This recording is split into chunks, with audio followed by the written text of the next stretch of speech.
آپ دیکھ لیں کہ عمران خان صاحب کی نائلی والی درخواست جو ہے وہ کیوں نہیں فکس ہو رہی، اس کے اوپر کیوں نہیں فیصلہ آ رہا۔ عمران خان صاحب کی نائلی والی درخواست پہ فیصلہ آئے اور خان صاحب کی نائلی ختم کی جائے، یہ اسلام آباد ہائی کورٹ نے بھی کہا، بلکہ سپریم کورٹ نے بھی کہا کہ آپ کسی کو اس بنیاد کے اوپر کہ ایک مائنر مقدمہ ہے، یہ بیل جو کہ اس کے اندر جو ہے اوفینس لگائے گئے ہیں، سیکشن جو 5 لگایا گیا تھا سائفر کیس کے اندر، وہ جو سیکشن 5 ہے اس کا اطلاق ہی نہیں ہوتا کہ کسی اور ملک کو فائدہ ہی نہیں پہنچا، تو اس بنیاد کے اوپر آپ عمران خان کو جیل میں نہیں رکھ سکتے۔ اسی بنیاد کے اوپر ان کی بیل ایکسیپٹ ہوئی تھی، اور اگر اسی بنیاد کے اوپر کہ عمران خان صاحب کو نائل رکھا جائے اور وہ الیکشن میں حصہ نہ لے سکیں، اور دوسری طرف کسی اور کیس میں نواز شریف کو سہولت دینے کے لیے وہ کیس ٹیک اپ کیا جائے، تو میں یہ سمجھتا ہوں کہ یہ انصاف کا دورہ نظام ہے، اور عمران خان صاحب کی ڈسکوالیفیکیشن والا معاملہ ختم ہو، ان کو حصہ ملنا چاہیے، اور یہاں پر جو درخواستیں ہیں وہ ایکسیپٹ ہونی چاہیے۔ انشاءاللہ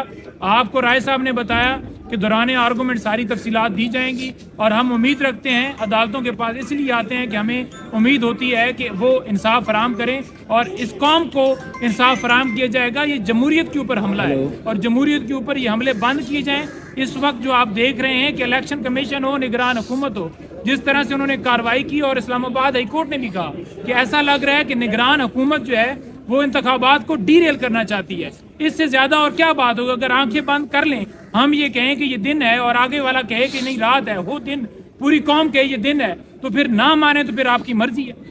پنجوتا صاحب یہ بتائیے کہ آپ کا مقابلہ مریم نواز سے بھی ہے ایک حلقے میں، آپ نے 3-4 حلقوں سے کاغذ جمع کروائے ہیں، تو آپ مریم نواز کے مقابلے میں الیکشن لڑنے کے لیے تیار ہیں؟ کیا عمران خان نے آپ کو گو ہیڈ دیا ہے کہ آپ نے مریم نواز کے مقابلے میں الیکشن لڑنا ہے، یا حلقہ تبدیل کریں گے؟ دوسری جانب صنم جاوید نے بھی مریم نواز کے خلاف جو ہے وہ دائر کی، لگتا ہے پوری P T I Maryam Nawaz کے پیچھے پڑ گئی ہے۔ دیکھیں مریم نواز جو ہیں وہ پہلے یہاں سے بھاگی ہیں،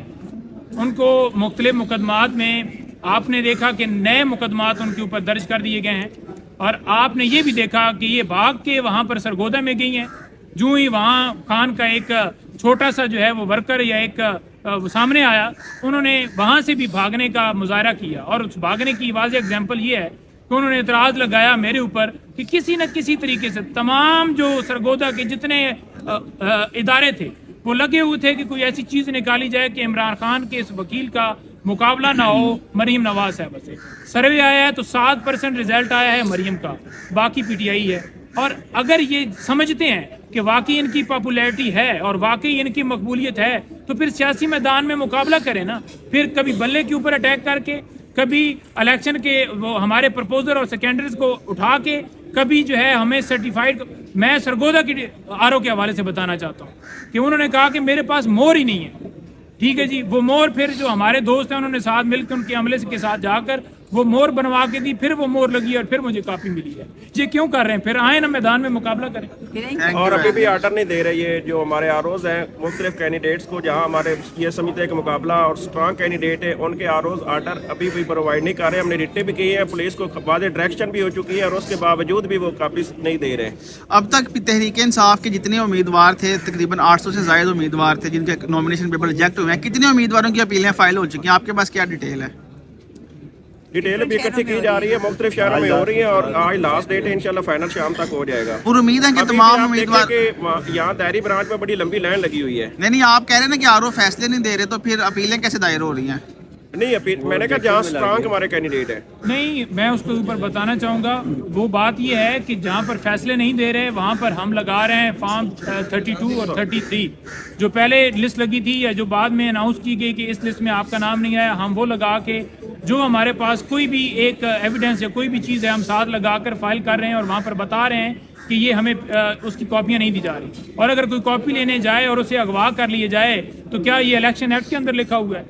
دوسرے نمبر پر بات یہ ہے کہ جو تمام حلقے ہیں، ہر حلقے سے جو امیدوار ان پرسن اس کو کیا گیا، اس کی درخواست ریجیکٹ کی گئی ہے، ہر ایک شخص اپنے اپنے طور پر وہاں پر جا رہا ہے، کیونکہ یہ ایک پٹیشن نہیں ہے کہ اس کے اندر تمام لوگوں کے نام ڈالنے ہیں۔ میں ہوں، رائے صاحب ہیں، عمیر صاحب ہیں، کوئی بھی ہے، تو وہ سارے اپنے اپنے حلقوں سے خود جو ان کے اوپر اعتراض لگا ہے وہ پٹیشن دائر کر رہے ہیں۔ لیکن معاملہ یہ ہے کہ یہ ایک ٹائم دیا گیا ہے 10 تاریخ تک، اور میں یہ سمجھتا ہوں کہ اگر 3 دن تھے